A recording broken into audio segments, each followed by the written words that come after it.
Donc les aliments formulés sans gluten, ce sont des pains, pâtes, biscuits, farines spécialement faits pour les cœliaques et qu'ils ne peuvent pas retrouver dans l'alimentation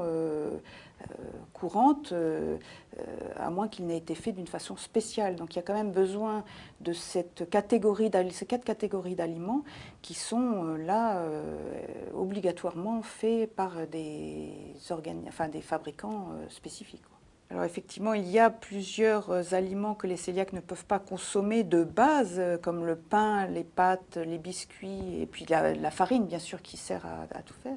Donc il y a une fabrication spécifique pour ces aliments-là. Le pain, il faut trouver un équivalent qui permette de reconstruire le réseau de gluten qui n'existe pas, effectivement, puisqu'il n'y a pas de gluten.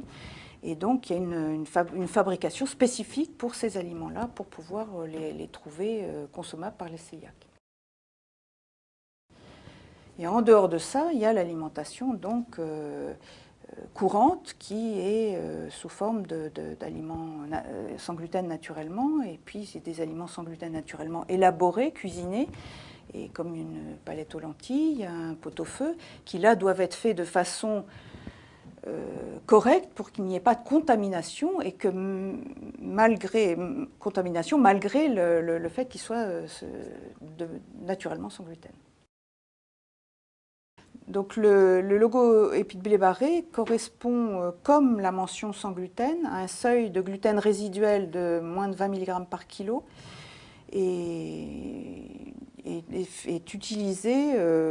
avec des analyses qui sont faites de suite avant d'apposer le logo sur l'emballage des produits. Donc il y a une assurance que le produit est bien fiable, et il y a une facilité aussi pour trouver le produit dans les magasins, puisque c'est repérable beaucoup plus facilement qu'une mention sans gluten. Le remboursement, c'est d'abord un remboursement partiel, jusqu'à une certaine limite mensuelle, qui est différente suivant les adultes et les enfants. Et pour pouvoir avoir ce remboursement, il fait diagnostiquer cœliaque, donc ça veut dire avoir eu une biopsie de l'intestin grêle qui prouve la maladie cœliaque.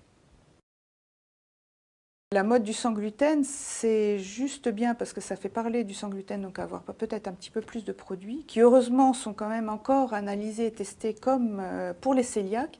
mais en revanche ça banalise la maladie cœliaque et ça fait une différence entre quelqu'un qui va pouvoir manger son croissant au petit déjeuner et quelqu'un qui est obligé de faire son régime de façon stricte et à vie tous les jours du matin au soir.